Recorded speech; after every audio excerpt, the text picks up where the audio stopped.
Doctor, Come on, what? always do the right thing. Get away from her, you bitch! Shit just got real. Dead or alive, you are coming with me. Samsonite. I was way off. Welcome to the new episode of Very Famous Movie Podcast. I'm Sean Robb. I'm John Bally. I am Robert Jordan Hunt. So you better polish your batarangs, pal, because today we're celebrating the 30th anniversary of Batman Returns. Robert Jordan Hunt, give us your synopsis. All right, yes, can do. It's pretty simple. Batman has returned to fight the Penguin, Catwoman, and corrupt businessman Max Schreck, as played by Christopher Walken. Hijinks ensue. A lot of people have complained about how this might be a simple plot, and yes, it is, but we're going to dig into that later. It's a great Batman movie. One of the best, I think. Mm-hmm. It's of the series that I like best. I'm a Tim Burton stan for life. Yeah, I think that this movie is actually a lot better than his 89 Batman. I'm just going to come right out of the gate and say that. I agree. Well, I love Batman Returns. I think it's possibly my favorite live-action Batman. It's so fun and disgusting and weirdly adult and should not have been made, probably. But it's like Tim Burton is really getting away with a lot in it, and it's just like so aggressive and how silly and over the top and gross and funny it is. It's like such a funny movie. Like throughout the entire time, it's so funny. Yes, I love although I think my favorite is probably Batman 89.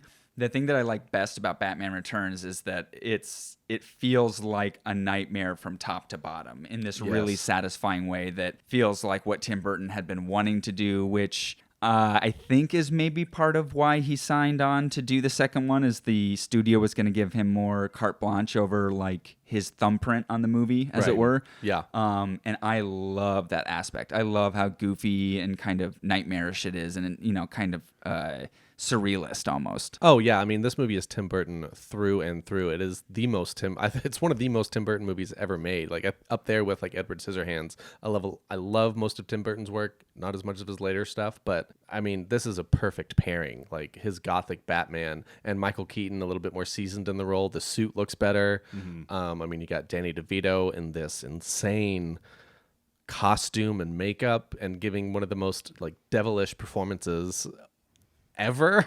Yeah, I think honestly, I was thinking about this earlier today. Is there a like more disgusting, like big budget superhero character or villain in any other comic book movie? I feel like he's so reprehensible and so like sexual and gross and just like covered in goo all the time and like black ooze is just dripping out of his mouth, but at the same time he's also a pervert, and it's like there's nobody grosser. Like, and his motivation is simply that he's disgusting, and that's like his thing. If you flush it, we flaunt it. Like, he lives in the sewer, man. It's great. I love it. It makes so much sense too. Like a lot of people criticize that aspect of the movie because it strays so far from the character in the comic books. But I think that as far as how it fits into the movie, it's a perfect creative decision because it represents this like edge of society that is seen opposite with Max Schreck, right? And then even further with Bruce Wayne being this altruistic version of the same kind of Max Schreck, this like businessman with lots of money trying to sort of shape Gotham's future. Yeah, and honestly, that's something that I appreciate it when filmmakers can do something like that in terms of like just change a character so much. I mean, he changed him so much and also didn't, right? Like, but it's such a specific change that works so well to his sensibilities. Mm-hmm. And it's something that like I wish fans, especially of comic book movies, were like okay with more in general. You know what I mean? It's like sometimes they want a direct translation from the comic book, which in my opinion can potentially be very boring. Whereas here, like the changes are so great and they fit to the story perfectly and the aesthetic. I don't know. There's no other Penguin performance from Danny DeVito that I can imagine at this point. Especially. Of all the other times he's played the Penguin. Right. Well, but just meaning like there's no other universe where I can see Danny DeVito doing something different, Right. like playing like a crime Kingpin as Colin Farrell does in the Batman. I was just going to say, not to stray too far from whatever sense of organization we have with these episodes, just because we're loving on Danny DeVito's performance so much right now, how do you think it compares to the new one by Colin Farrell? I mean, it's just a completely different beast. Mm-hmm. It's But isn't there kind of a weird thing with the Batman movies where you can't help it like compare? Yeah, there's like a Sure. competition to them that maybe was there for people who have been experiencing James Bond since the beginning. Maybe Sure. they feel like there's a competition, Oh, but I sure. feel like it's very rampant with Batman movie fans. It's Totally. like you're constantly comparing who's the best. But Sure. Anyway, sorry. man, Compare them. I want to force you to do what you don't want to do. I'm going to talk this out a second because one, Danny DeVito is so, I mean, truly disgusting. I mean, they're on the same Did spectrum. we mention that Danny DeVito is disgusting? He's so disgusting. He's such a pervert. I mean, like Disgusting one of his- individual, which is probably why he was cast as the Penguin in Batman Returns, which is the movie we're talking about today. But Danny DeVito himself is a very disgusting man. Wait, is that not what we're saying? No. We love Danny. We love Danny. Oh, my bad. just- My bad. Danny's such- cool. He's so entrenched in his Just roles. cut Right. that out. Just cut that Yeah, part yeah, out. yeah. Okay, Sorry, great, Danny. great. Okay. He's disgusting. He's disgusting. I mean, and quite terrifying, even though his short stature. But I mean, like one of his first lines in the whole movie is, "I believe the word you're looking for is ah." You know, Right, yeah. Yes. Forgive me for yelling just now, but No, do it again. It's quite. Keep your fucking it's- voice down. It's insane. It's an insane introduction, and it's in this underground Sewer palace. sewer palace. And yes, exactly what it Yes. is. And it's quite terrifying. Sewer Palace. And you know what? Here's the difference. It's a cool band name. Danny DeVito's performance is terrifying, where Colin Farrell's performance is fascinating. To me, in The Batman, his Colin Farrell's Penguin is not intimidating, at least not yet. Yeah, it's not very intimidating. Like he seems to be a lower rung, which is closer to the comic iteration of Penguin. Like he's more of a mob, A henchman. whatever. Whereas in Batman Returns, he is A wild animal. He's a regular Robert Jordan Hunt. he's Deformed, he is a true disgusting, and monstrous. he's a true monster. Anyway, You know what? As we're talking about the Penguin, can we just real quick? I want to talk about that introduction of the Penguin, though. Go where, on. where we actually see, one of the first shots is like the parents looking out the window, or it's like not the first shot, but it's one of the first shots. They're looking out the window, and while the doctor's tending to the baby, but then, assumingly a few months have gone by, and they're by the Christmas tree, and Penguin is in a caged box. Yeah. It's So so creepy. It's so creepy. It's great imagery, and it's so cool. And then the you production design of this movie is insane. Out of control. Oh, it's insane. It's beautiful. It's a beautiful Yes. movie. And you see the Penguin take the family cat and drag him into his little box. And I mean, it's like this is a pet death immediately within the first Yeah. 2 minutes of the movie. But it's so well done. It's such a great introduction. I mean, I love cats. I don't advocate for cat death in movies or in real life. Yeah. But it's so funny. It's such a great shot. I can't help but just A little bit of foreshadowing. Oh, for sure. Oh. The movie in general has this feeling where people always talk about Batman getting darker over the years. And I feel like Batman Returns is just as dark in a lot of ways. Oh, yeah. But there is still this overarching sense of humor throughout all of it. There's a goofiness and a playfulness to it. It stirred up so much controversy. Though. Yeah. Even though, like you said, it's pretty funny, and there's really obvious one-liner zingers that are sprinkled throughout the entire movie. So it's constantly winking at you. Yeah. But the controversy still outweighed that and really Right. set people ablaze. But Well- sorry to interrupt. No, that's fine. I You four-eyed piece of shit. Well, we're just on that point. Oh, thanks, Jordan. I'm interrupting as well now. Well, but just talking about that, it's how many 8-year-olds were opening weekend and seeing baby penguin kill a cat? Yeah. It's pretty incredible that is in the movie. So this movie came out in 92. 92. I would have been 5 or 6 when I saw this. I was 6, yeah. and I remember seeing this in theaters. Yeah, I saw it in theaters too. I don't think I was fucked up by it, but I remember being you felt like you were getting away with murder a little bit. Oh, sure, yes. Yes. Like it seemed like you were watching something above your Yes. pay grade, as it were. Yes. And Selena Kyle and Michelle Pfeiffer, what an incredible performance too, fitting into Tim Yeah. Burton's world. Yep. Yeah. Because I do like that when you kind of look back at the movie, we've already seen remnants of Bruce Wayne's backstory sort of through flashback sequences in 89. But in this one, you're seeing Selena Kyle like a full transition, and we get to see her life and kind of arc and her downfall, and it's really tragic and like really haunting. And the music that's attached to her character, like her theme, when she comes back after having been Tossed out a window by Max Schreck for sharing documents, right? Or she was snooping through documents, and so she found out that Max Schreck's character is poisoning the water, right? And so Selena Kyle finds out about this late at night. Max Schreck can't have that, so he shoves her out the window to make it look like she jumped. She survives because she hits these canopies on the way down that sort of break the fall, and then these alley cats come around and start fucking with her. And that scene, I remember when I was a kid seeing that, when all those cats are coming out of the shadows and they're like biting her lip and shit. Oh yeah. Yeah. That is fucked up, but It like is. awesome. And then she comes home and we see this sequence, and this is like great filmmaking where we've already seen her routine when she comes home from work.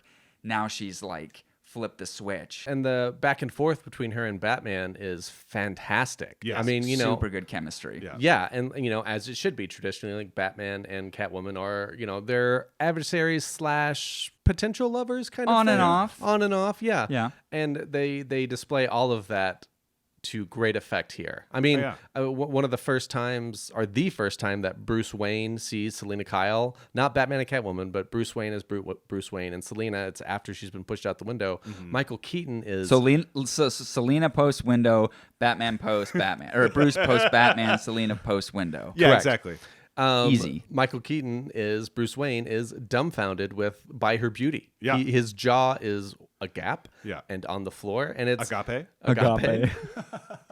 But I mean, it's an amazing comedic moment for Michael Keaton, who's obviously always been very funny. But Yeah. he didn't get to display a lot of that in the first Batman. He does a little bit more here, which I think makes his character all the And better, apparently a lot of that was because he was he was a little confused about how to play the character because he had never done a sequel yet.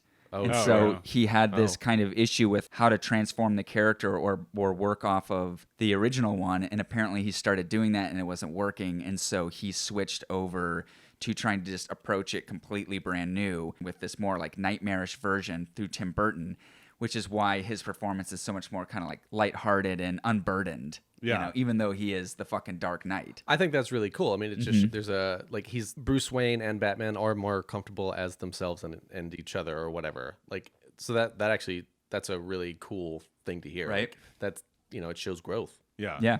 It's just a more confident take on the Batman story. It's maybe not the best Batman story ever. It's weird. just it's very enjoyable, and I think that all the pieces lined up perfectly for this, where Yes. it is just a lot of fun, and you get to have this really great ensemble cast, and it doesn't feel cheap Or bloated. At It's all. it's like it is an ensemble, but it is pretty precise, and everybody kind of shares the same amount of screen time. It's Yes. like Catwoman and Penguin and Max Schreck all kind of have equal screen time to Batman, which I think can sometimes hinder some of these comic book movies where it's just like, all right, we don't need all this Right. background, but It felt works very here. balanced, and you got enough of everybody to really enjoy the characters to like their full extent. And I don't know. I think that helps a lot because it is a sequel. Like, the first film has established Batman a lot, but I also, just to your other point, is like I think Batman Returns is so much more confident than Batman. Yeah. like completely. I mean, everything about it. Like, I mean,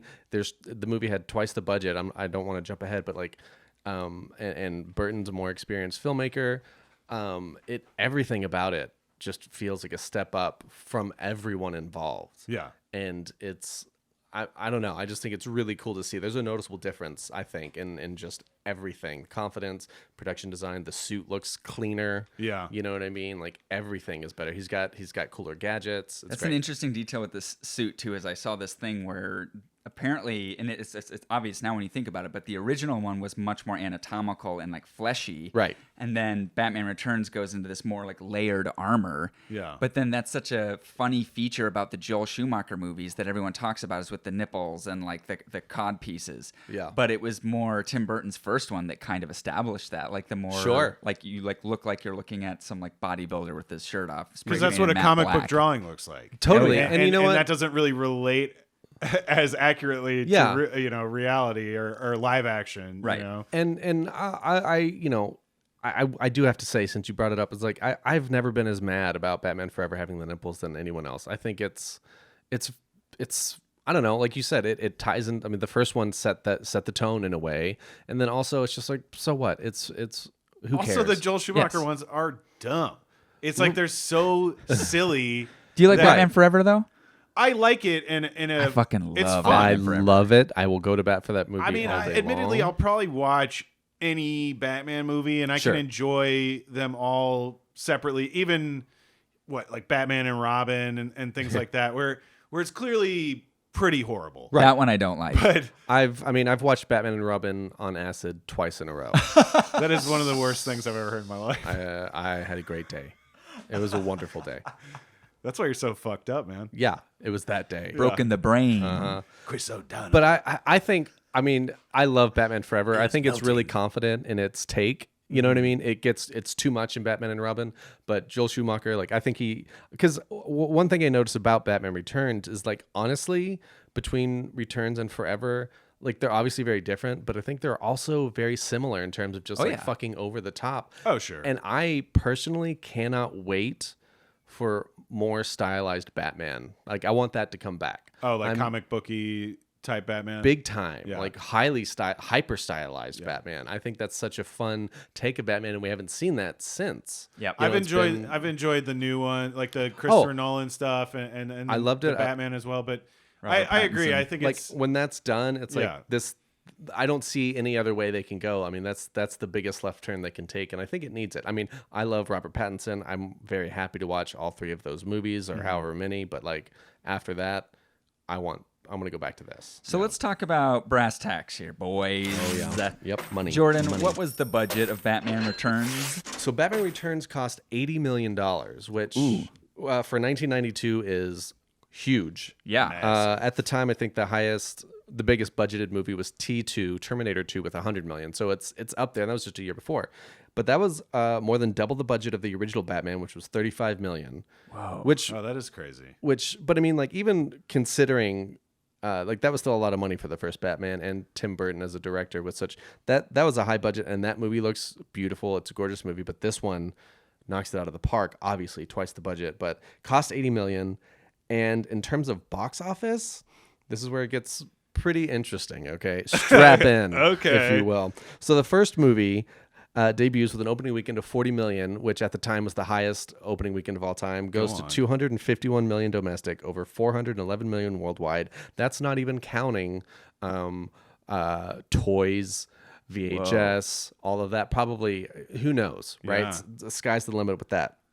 Batman Returns opens up with $45 million, setting a new record, right? Not really surprising, just given the hype and all that stuff. And ends up with only $162 million domestically, almost $100 million less, Wow.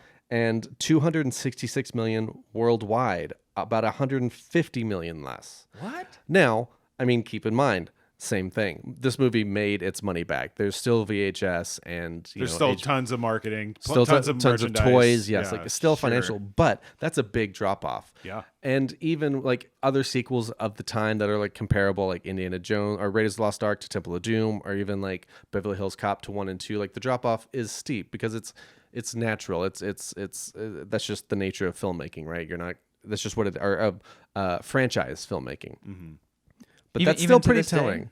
Like, don't the it's- new it's- Spider-Man movies, for instance, it's- haven't those like opened like to wild numbers compared to the original ones? Yes, I mean, but that's the the Marvel part 1 and factor 2. as well. Like, things have changed, Right. I guess. Right. Things have changed. Yes. Okay. Um, I just want you to acknowledge that, please. sure. Things. It's Hey, a different John, time. things are now. different than they were 30 years ago. But Right, that's it's that's still 2022. quite a remarkable difference, right? And I mean, and that goes to I think that speaks to the darkness of the movie. Like, people were surprised, I think. Yeah. And 'Cause very it's also post Edward Scissorhands, which was Right. nothing to scoff at. I mean, people love that movie. no, Yeah. very much so. Yeah, absolutely. Did and that so movie do well? it made about $50 million, but I think for what its budget was, which I think was like, it was pretty cheap for the time, at least like 15-20 million. Uh-huh. And then it was a huge hit on home video and just like really well received, and like obviously it just became what it is, right? Yeah, incredible movie. But it was received incredibly well, and I think that's why Warner Brothers was like, okay, you not only was Batman a hit, you proved yourself again with this smaller, like, so here's all the money you want and do whatever you want, right? Yeah. And it turned out to be what we consider now to be this amazing, unique, gothic, noirish movie. But at the time, people wanted more Prince and Jack Nicholson, probably, or it's what they were expecting at least. Oh right? yeah, I believe that for sure. I think people were expecting it to be more family friendly, and Oh, it for is. sure. It is not. I mean, Which is weird, just because the first one is fairly dark on its own. it's fairly dark, But but the this one is marketing, I'm definitely a sure. hard PG-13. You know, Which- it's not really a children's movie. I mean, Penguin walks in to find Catwoman in his like weird apartment, and his line is, Just the pussy I've been looking for. it's like that line alone to me is like, holy shit! It's an how did that insane fly? line. It's an insane line. I mean- and what's funny is this movie was PG-13 for brooding and dark violence. That's that's what we're given. But there's so much innuendo. There's so much. The sexual it's innuendo insane. is like laid on pretty thick. Well, wasn't that pretty prevalent in the Adam West series? Well, okay, yes, that's true. Because this was definitely pulling from that. There's even an episode of the original Adam West Batman where the Penguin tries to run for mayor. Oh, is there? Yeah. Oh, so you know what? There's some people yes, who think there that is. there's like maybe a subtle link there, like it was Which done is purposefully. amazing. And I mean, one of the, I love the 60. I love Adam West Batman. I love all of them. Like, I've- doesn't Michael Keaton wear like cardigans a lot in this? And I know it's like Christmas, but I think he's got cardigans on. And doesn't Adam West wear a bunch of cardigans? What the hell are you talking about? Who are you talking to? I understand it not being as universally loved in a certain way where it's like, okay, this is maybe not appropriate for my 5-year-old child to watch. Yeah. But I do think that it's a shame early on we were getting sort of these superhero movies that are seemingly leaning to being more adult movies for adults, adult films. And and they're just not at the time they're just not hitting as much. It wasn't as socially acceptable to be a comic book nerd as it is now. Where Sure. like, now people are beating down the door to be like, I've heard of comics. I'm gonna get a Marvel tattoo. You know, it's like that kind of Right. level of weirdness now. Where you're like, dude, fucking calm down. You know, like, Oh wait, that's us. oh, That's us. shit. Yeah. Damn it. But Sean, that's an amazing point, because honestly, Batman Returns feels not only like it's homaging like maybe the Adam West Batman, but even like it feels very comic booky. Yeah. Big in, time. in a big way. Specifically, I mean, there's a lot of examples, but one that really pops in my mind is the scene where the security guards come upon Catwoman like for the first time. Like just their 10-second banner alone is like, it feels comic booky and it feels like Batman the Animated Series. Of course, yeah. Big time. Dude, that scene where she's in the mall and she's whipping the heads off of the mannequins. Yeah. I That's just really saw a her. video today. That's a Oh, great Said take. she- Yeah, So she that- did it on take one. Yeah. That goes viral like twice a year, like That's on Twitter or so whatever, cool. and like every Is it time. true? Yes. There's video of it. There's video, God, that's yeah, fucking but it's one of cool. those things. It's like I watch it every time because it's remarkable. Man, she was just like really like all of them. Her and Danny DeVito were just such in a groove at that time. They- Everything it's they crazy. did was awesome. Fucking Dangerous Minds. I mean, come on. I will also say, music you know, alone. if we're going back to cast, Wolf. I mean, I think one of the unsung heroes of this cast is Christopher Walken. I think Max Oh Schreck man, T that. is so He- fucking good. he's- and yeah. he's a great villain. He's like a rich. he's rich creep. immediately slimy. He's immediately Like, slimy. Just how he looks. I mean, I feel like Tim Burton always makes Christopher Walken look like this. Like Yes. he's just got some weird, bizarre. Well, funny thing is he Dracula didn't- comb over. He didn't want to work with him because he was Who didn't wanna afraid work of with him. who? Tim Burton. He was kind of like intimidated by Christopher Walken. Oh wow. I had this. I should have written it down, but there was somebody else cast in that role, and the studio didn't want them. I think. Oh no, yeah, there was somebody else cast in that role, but at one point that character was gonna be Harvey Dent. Oh, Yeah, and they were I, going to continue that like right. arc with Billy D. Williams' Right. character, which I think in retrospect would have been a lot cooler. Sure. Even though I love Christopher Walken's performance. Anyway, point being is that he kind of didn't want him. He was sort of freaked out by him, but then it turned into this really kismet relationship, as you're man. pointing out. He's got some of the greatest lines. I was reminded about how good he is because I always think about how great Danny DeVito, Michelle course. Pfeiffer, and Michael Keaton are in the movie, but man, you know, Max Schreck really ties together a good portion of that movie. He's like Yes. kind of the middleman in all of it. Yeah. And so you get a lot of the you get to spend a linchpin. lot of time with him. even the scene right before he pushes Selena Kyle out of the window, he initially is threatening her and pushing her towards the window, and then tells her that he's joking, and they both start laughing, and then he shoves her, which I think is just such a great choice for that villain, where he's just such also just just wants to a fuck with her a little sleazeball. bit. Yeah. You know, he got enjoyment out of it, and he didn't care about it at all after it happened, which is, you know, I love sort when of she like, comes back to work then. Yes. Just the look on his face. Yeah. And just, you know, there's like obvious nods to just like the sexism in the office and just her taking control of that. And basically, you know, obviously the ending of the movie, killing Max Schreck by kissing a stun gun and electrocuting him. Yeah. Oh, and grabbing, like the power. Grabbing the power cord. Damn, and that part is fucked. It's brutal. Yes. There's a lot of people. There's actually a surprising amount of people that die. Definitely Batman kills several people. That was one thing. I was just right before you said it. That was like Batman 100% kills in this movie. Yes. But there's something in it. I mean, I am a diehard Batman fan, and like, there's been many other movies where he does kill in it, and I'm just like, I can't forgive this. How diehard are you? How I'm With a vengeance, he said. Thank you, Sean. Wow. Anyway. Batman kills in this movie, but like, I don't care. It's like the people that he kills, the henchmen that he kills are so cartoonish. Yeah. Like that's the thing. This movie is so comic booky. If you wanted to, you could say, you know what, it didn't kill him. It just knocked him out or something. Yeah, well, even though he clearly blew somebody up. There's one scene where he Set somebody on lights a fire. man on fire, Yes. and you see the guy just freaking out, clearly Right. burning alive. But it's done. It's so cartoony Yeah. that you can't help but forgive it. And I mean, it just fits the tone of the movie. When they push the what is it, the Miss Gotham? Oh yeah. Oh, yeah. When they push her yeah. off or when she like freaks out because those bats are flying around her and she falls off the skyscraper. Yeah. Man, it's dark. It's Dark pretty stuff. dark, man. It Yeah, is. they don't pull a whole lot of punches, but again, it's just a great example of a really good comic book movie wrapped in a dark comedy, and I think people should give it another chance in a lot of ways, because I think it is almost more relevant to watch now, and you get to see like, damn, there's like a lot of really great concepts at work in this movie, and just these performances. I wish we could get a comic book performance as good as, you know, that ensemble. Yes, because I feel like nowadays, perfect cast. while you'll always get at least a couple people that you think are really great or have a fun time watching, it's like there's always like a weak link where you're like, why did I cast this guy? This guy's got to be in 20 fucking movies now. Right. And we always have to just be like, all right, whatever, dude, and forget about it. But I felt like every element of Batman Returns is fun, and you don't get a bad performance.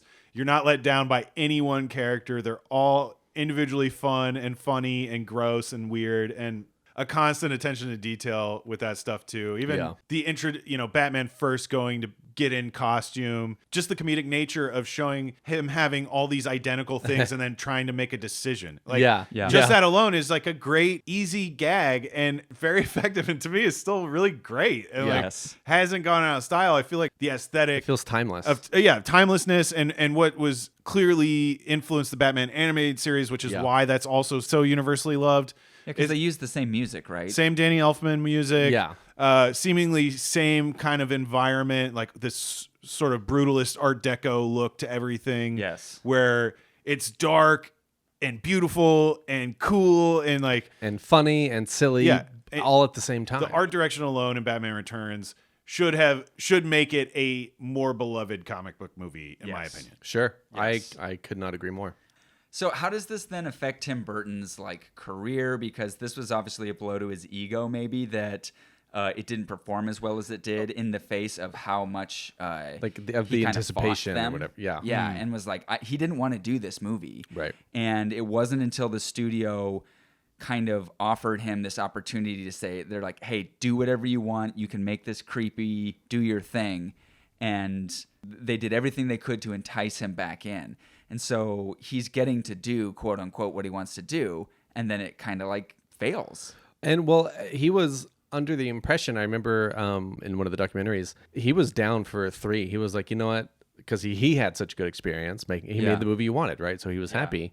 And it wasn't until after the performance of the movie. Like, I think it was under the impression that, like, yeah, for sure. But obviously the studio wanted to wait and see. and then it had such a big drop off. As he tells it, he went into the office like to kind of start talking, and he could just tell the vibe. They were like, yes, you should do it, but maybe like they had immediately too many notes like right off the bat, and he was like, oh, y'all don't want me to do it. Yeah. Okay. And he just immediately was like, no, if that's the case, I'm out. I'll produce it, which he did produce Batman Forever. Oh yeah, that's right. But they had moved on, I think. Yeah. Which, interestingly enough, Batman Forever outgrossed Batman Returns in every way. Yeah. I mean, how much of that though is just because like Jim Carrey was on top of the world? Sure, but don't forget And a how new big, Batman. Well, and a new, it was a new Batman. Also Yeah. had Was there? it was Jim Carrey. controversy?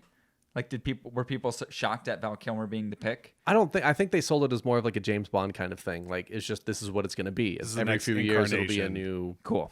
Batman. But Val Kilmer was big. Also, Tommy Lee Jones had just won an Oscar like 2 years earlier. Oh, You know what I mean? Also, for well, The Fugitive. yeah. One of the craziest I don't casting care. choices ever. I feel Sure. like how the fuck did they convince Tommy Lee Jones to I mean, do that movie? it's A lot of Incredible. money, yeah, I'm sure. Right. I mean that could be the only reason. Yeah, because at that point, I think everybody in Hollywood and the public that was paying attention to it knew that Batman was this example of like actors getting this whole new level of money making Right. aspects out of the project. Right. You know, because it was such a huge lift to get Jack Nicholson to play the Joker. Right. You know, so they gave him these Sure, yeah. insane deals. Like you get percentages off the toys that are sold. You Right. get percentages off of all the ancillary materials that come out of these movies. Right. And so then that became the thing to draw in A-list talent. Right. So that by the time George Clooney's around, it's kind of like, Although it's he very wasn't uninspired. George Clooney at the time though. Like That's true. he wasn't like He was the just George an Clooney. ER and then Right. had done. He was he was a huge Dusk Till TV Dawn. star who had not quite like he was not considered a fucking movie star yet. Okay. From Dusk Till Dawn bombed. Well, maybe they thought that they were doing the similar thing as with Michael With Keaton. No, it made sense. I'm Yeah. I'm not dogging it, but like when George Clooney did Batman and Robin, he was not George Clooney yet. I really wish we would have gotten a third Tim Burton I'd Batman. be very curious. Just because I think if the progression was going in that direction, that Yeah. it would have at least been interesting to us. I think everyone was know. down. Like Michael Keaton was down, but like Yeah. since it changed, he was like, no. Yep. Yeah, and we could have gotten one more funny, interesting villain or performance out of it that probably would have been really interesting. And So many choices. I think there was talk of Robin Williams playing the Riddler. that would have been incredible. Yeah. Yeah. I think actually there's a story where like he was very close, but then they like offered it to Jim Carrey like under the like kind of under his nose kind of thing. Oh, okay. Something like that. But I mean and whatever. Jim Carrey's Riddler is, I think, one of the best. It's I love it. Incredible performance. Better from the than Batman Paul movies. Dano. Very different. But if I Are had- they the no, same? Paul Dano was my favorite part about the new Batman movie. I loved Paul Dano in the new. Yeah, I thought he was great. He's but very good. I loved. I mean, I was 9 years old when Batman Forever came out, and I mean, course. I like every other kid that age had seen Ace Ventura. And I mean, When Nature Calls came out that same summer. Dumb and Dumber had also The Mask. Like Jim Carrey was as big as it got at that point. You get this other element of pop culture that's kind of is being weaved in that I think maybe Tim Burton tried a little bit with like the Prince cameo. I was gonna say, I think what that do you was- like better? I think that was forced Party on him. Man or Kiss from a Rose. 5, 4, 3, 2. Kiss from Kiss a from a Rose. Rose. Kiss from a Rose. If I had to jam, I mean, I would agree. no distance. No diss to Prince. I love Prince. No. No, it's just I think it's just a better song. Do we Yeah. love Prince? Yes. Yes. You know, at the time, if you made a movie, a comic book movie, it was probably like one of 4 in production for a year, Totally. maybe. Yes. And Absolutely. people that talk about comic book movies are fucking insane. They Like, can be. Yes. it was way more critical of Batman Returns, which I think was unfair because I think Batman Returns is a good, fun comic yeah. book movie. They're overly critical. It's like if it doesn't fit the continuity of whatever the fuck, either the previous Yeah. movie or the material it's based on, Right. it's like they lose their shit. When all the filmmaker is probably trying to do is just make a good fucking movie. Yeah, You fans know have what I too mean? much control of that shit. Yeah, it is. It's insane, and it drives me crazy as well. It's like, I mean, there's the one moment in Batman Returns where right before Michael Keaton rips off his mask, the eyeliner just goes away. It's one of the most noticeable movie mistakes in history. But after a certain point, it's like you don't need to point that out every time you watch the fucking movie. I will say this You know what I though, mean? It's they like, get make over up it. for it. There's a shot early on with Selena Kyle, and she's wearing her glasses, and the way the light is hitting it, it's Yeah. reflecting off the glasses frames and making the outline of the Catwoman suit, which I think yeah. to me to this day is one of the greatest details in a movie ever. Yes. Especially a comic book movie. Yes. And clearly now people immediately would like latch onto that and be like, yeah, all right. Yeah, It's right before she gets killed, right? It's right before she gets Right. killed. So And she's so becoming Catwoman. but at the time it's just like this Becoming very Catwoman. like subtle, interesting use of light and really puts a cool visual on the Yeah. screen. Whereas like Now that's movie making. you know, obviously it's a little bit more of a mill, not to undermine the quality of like Marvel movies or DC movies or anything like that, but there's a lot more people you have to go through to get a movie made. And realistically, sure. it's like the Batman movies are Tim Burton's Batman movies. Mm-hmm. Whereas like, 100%. you know, Tim Burton's Marvel movie, which Man, what would just that be a Marvel movie. It wouldn't be a Right. Tim Burton movie. Right, exactly. Like even Sam Raimi, who did Doctor Strange 2, it's like it's a lot of fun, and there's Sam Raimi elements, but it cannot be by nature a Sam Raimi movie through and through. And I think that's an unfortunate element of the current state of comic book movies Sure. is, well, I don't love all of them, but I'm not going to sit here and shit on people that love the Marvel universe. I think it's really cool. And I think overall Seems there's like a they're having a good time. universally Yeah. positive message that they're mostly trying to put out. Sure. DC still very confused by what they're doing. I think. Sure. I think we all are a little bit. Yeah. It's like, listen, man, we're giving you a lot of shots here. You know, Well, I 'cause- hope they go in this direction of just making one-off visions. Like, Yeah, I think that's the why answer. The Batman Yeah. was as successful as it was, Yes. is because they saw the success of Joker being totally its own thing. Right. And I think Oh, that yeah. had to have influenced what was allowed to happen in the new Batman franchise. And I think to their credit, and if DC can keep doing that, I think they're going to be far and away the more interesting end of the spectrum as far as the comic book I agree. titans are concerned. Completely. I think there's a lot of potential there. I mean, a lot of that has changed because Warner Brothers, who owns DC, is merging with like Discovery essentially. Oh, yeah, I a heard lot of about things that, are changing. It's a lot of weird stuff happening, but it's that direction that you're speaking of is super interesting, and it seemed like there was a moment where they're doing like a lot of smaller, like mid to big budget Yeah. stuff for like HBO Max that are like they could still go theatrical or whatever, but it's like, man, yeah, that's really cool, and they're just focusing solely on like whatever that movie is. They're not Yes. worried. They're not trying to connect it. It's just this is that movie. If it can connect, great. If this is just its own franchise, that's great too. Dude, which what's is very his name? smart. The new Suicide Squad movie, and then the Oh, show, James Gunn and the Peacemaker. Yeah, like Yeah. that shit is Amazing. awesome. Yes, Yeah. agree Yes. completely. I think the idea of a cinematic universe is going to end up being more limiting than they originally I expected. agree. Where it's like, Of course. when you call it a universe, it's like, okay, so nothing can exist outside of this. Everything has to have like a similar Yes. palette, like a visual palette and age range and things like that. And you know, they try to experiment with other things. It's like, oh, we're gonna make a Deadpool movie. It's like, all right, I get it. You're trying to appeal to like 12-year-olds that you know. Right. Do you Stuck like the into the- Deadpool movies? I don't personally like them. I could talk a long time about why, Sure. but I just think they're not nearly as funny as everybody thinks they are. Sure. And if I got to hear the word amazeballs again, I might jump off a fucking cliff. I swear to God. It's like, I was like, who is this appealing to? That's it. That's beside the point. I like that those, at least they'll sometimes take chances with that, whether I like it or not. But I Right. think that the bigger they get, it's like the tighter the grip on the style and the and stuff like that. Totally. becomes. Well, and like you said, I mean, like, Bigger they get, the tighter the grip. but I mean, no, you're right. Like, connected universe or whatever, like that can be so limiting, and Yeah. it doesn't work for everything. It is working for Marvel right now, and maybe will forever, and that's great. But it doesn't mean that's what works for everything. I don't which- think That's looking something at studios even are- at something at Star Wars, if you're talking like huge franchise things, it's like the interest in Star Wars has been waning somewhat. I think so because yeah, I totally agree, and I think because they're not doing enough different stuff with it. Exactly, because when they came out with Mandalorian and people lost their mind, the reason people lost their shit for Mandalorian is because, wow, it's a different story. We have cool music, new characters. Different look. There's not Yeah. a whole lot about the Luke Skywalker shit until Yep. you. Spoiler Until they alert. Fuck it up and bring him in. And at the end. but anyway, it's like tonally just feels very different. And I think that at some point Marvel's going to have to get hip, and obviously they're just printing money right now. Right. But at a certain point, they're going to have to realize that that sort of model will be sustainable, but won't be as huge at a certain point because people won't be surprised by shit anymore. Well, totally, and that's what I hope that DC can figure that out now. I mean, it's if anything, it's different.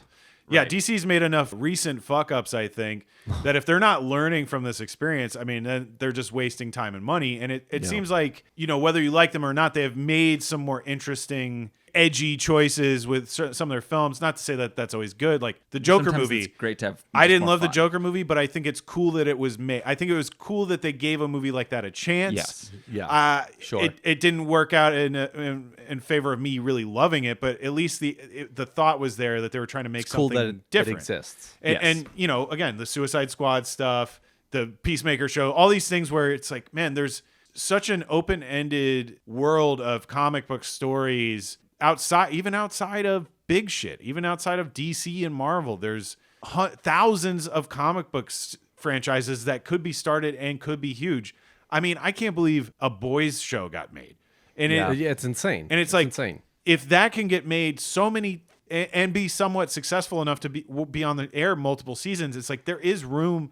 I don't think everybody should be this like super gross, over the top adult comic book shit, but I think there's tons of room for people to experiment with style and Oh yeah. Dude, how cool would a Judge Dredd series be? I mean, I think it's ripe for a series, man. Yeah. Shit. Like a cop show? Yes. Basically, like a really brutal cop show. Yes. yeah. I think Because people really, cops are really in right now.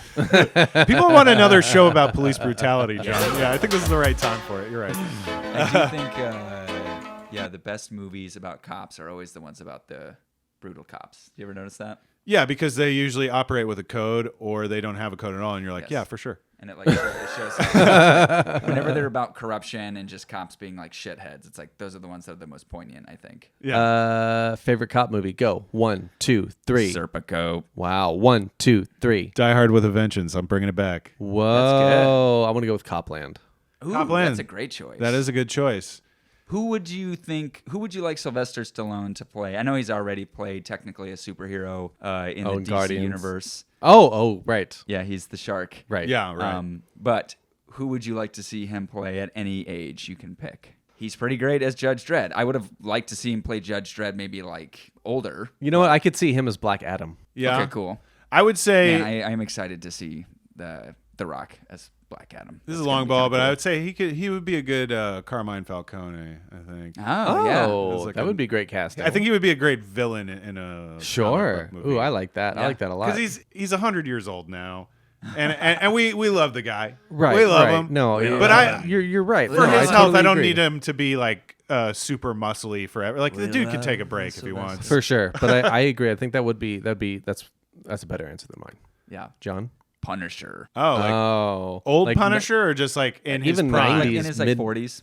mid 90s. Yeah. Mid to late 90s. Yeah. I'd be into Actually, that. I think that would be really cool. I think if you You'll have watch much better answers than mine. something like Cobra and just imagine there's a skull on his shirt, Right. that's pretty much Totally. Right. pretty close to being Punisher. But Favorite superhero movie ever? 5, 4, 3, 2, 1. Now. I'm just honestly the Batman, just because I'm a Batman fiend. the new one, The new one, yeah. Oh, tight. Sean? 5, 4, 3, 2, 1. Batman: Mask of the Phantasm. Oh. Suck it, nerd. Fucking great answer. God, yeah, that that is a movie great is answer. great. That It might is. be one of the best Batman. It movies. I think it is. is arguably the best Batman story, but it's certainly the best animated movie I cannot because argue it is either points. related to the animated series, which is the best comic book cartoon series. Yeah. I feel like if anybody wants to argue with that, they're too young to talk to me. So Sean's I- willing true. to meet you in a Sparrow's parking lot. I'll fight any child over this. High Oh, yeah. noon after he's had a full pizza breakfast, and he will fight anyone under the age of 12. Bring a child, I'll John, fight him. John, favorite comic book movie? Teenage Mutant Ninja Turtles, the 1991. Oh, damn, classic. that's Yeah. good. That's I good. That is a love good one. everything about that movie. Yep. The look, the The tone, movies just everything. don't look like that anymore. The grit and the grain in it, Yeah. and the music, it's just super Grimy. I thought you were late going to say 80s. Morbius. I was convinced you were going to say Morbius. I thought you were going to say 1990 Punisher. Oh, yeah. I do like 1990 Punisher a lot. I think it's the best Punisher. That's Sure. true. Yeah. That's true. It's the coolest to me. Yeah, it's gnarly. It's it's pretty twisted. I haven't seen it since a child, and I Dolph told her- Lundgren Reading look- of that. I really Yeah. want to watch it. I would watch that on any format. I don't. I care. got it on VHS, guys. Yeah, let's do it. Speaking of actors and in the DC realm, we got to talk about Ezra. What's the goss? We need to talk about Ezra. We need to talk about Ezra. The Well done. sequel Well to Kevin. done. Yeah. Man. So Jordan, give us a little update because you seem to know. Like I know some of the high level details, but some things actually happened as of today, this recording. So Yeah, it seems that Ezra Miller, who has had plenty of playing the Flash in the DC universe, right, starting in a quick cameo in Batman v Superman, and much more prominently in both versions of Justice League. I find Ezra to be a very talented actor. I really enjoy them and everything they've been in, but they seem to have a lot of problems outside of Hollywood because Boring. Who's gonna be the new Flash? just Grow up, Ezra. We're ready for a new Who do you want to be the new Flash? I don't know. It's people have suggested Dylan O'Brien. Who's from Dylan like O'Brien? the Maze Runner and like Teen Oh, Wolf. yes, okay. He's actually They have a similar picture them. look. They have a similar look. Dylan O'Brien is, I think, is a great actor and also like just super funny. I need Ezra to look him Miller, up. on the other hand, in terms of their involvement in the DC universe, as Flash was one of my least favorite cast members of the whole Justice League he was lineup. my Also, they're favorite. kind of a piece of Really? shit, right? I mean, did- that's It's what what I'm it's- hearing. it's what it Shit. seems Yeah, like. troubled Yes. piece of shit. That's So very I'm troubled. okay. I'm getting a little tired of people now still being pieces of shit And, like, still working. And it's like I thought we were getting past this. Yes. I stop giving people like this a free ride and let's just move forward. Recast it. Who gives a shit? People's gives a attention shit? span The- is very short. I completely agree with you, but the interesting thing about that is Warner Brothers having gone through the very public and discouraging thing they went through with Justice League and all those reshoots and the cost. Yeah. Ezra Miller is in every scene of the new Flash, and every Michael scene, Keaton is in. right? Which Michael coming Keaton is in, back. which is super cool. Why can't they So deep this is fake third. it? Just deep fake At this it. point, they might have to. Yeah. Because Ezra has become such a problem. I'm very curious because They were honestly, gonna as give him of a last they week, were going to give them a chance. yeah, but as then- of last week, they were just like, you know what? We're hopefully by the time, because the movie doesn't come out for over a year. It's like November or next summer or something like that. The whole time Yeah. they're like, fuck. Right, fuck. But I'm sure they're just hoping like it, either public forget about it? People forget about it, which look, as let's- commonly happens. absolutely, it's not that insane. It doesn't matter whether you like it or not. But Ezra is just making it worse and worse and worse. And there have been some allegations recently that they may have verbally abused and also given drugs and alcohol to minors. on Twitter. Right. Yeah. What do you mean on They Twitter? gave them like a beer emoji, like a kid. They were chatting with a kid and being mean to a minor on Twitter, and then put a beer emoji. And in the state of New York, John, shut the fuck yeah, up. that's not true at all. That's but, not true. It was real. But I'm very curious just to see how they can go forward at this point, because it just seems like it's a train wreck. Yeah, pretty unfortunate if you cared about those movies at all. Which I do. I'm a DC boy. the Flash stuff was my favorite in the Snyder Cut or whatever. I don't know. I really love the Flash as a character. I love the Flash as a so character. I might be biased. That Sure. I wanted to like as a character, soak it I up. loved it, and I mean, I thought Ezra Miller was fine. I guess it's like I really just thought they were the weak link, but I wasn't like mad about their casting. Just Who would you want to see play the Flash, Sean? I don't really have a choice in this because I'm somewhat detached from that character. I get it. It's cool. Dude runs fast. I love Yeah, but he the can do the thing where vibrates his molecule so he can go through glass without breaking it. Yeah, that's cool, man. That shit's cool. He can jump through time. I love the '90s show. The I own it 90s on show. DVD. That suit is one of my favorite superhero suits of all time, Yes. specifically on the '90s show. The Flash one. Yeah, Yes, Danny Elfman did the music for that intro. that's too. true. Oh, really? And Mark Hamill plays the prankster. Yeah. Sean Robb is Joker. Joker 2. We made the poster. Playtime. Oh Comedy yeah, made that's that the hot poster. goss. Joker 2.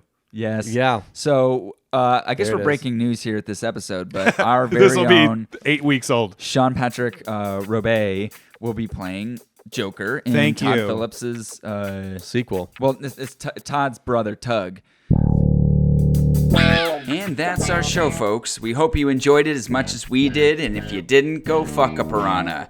Join us next time when we talk about David Cronenberg's return to body horror with Crimes of the Future.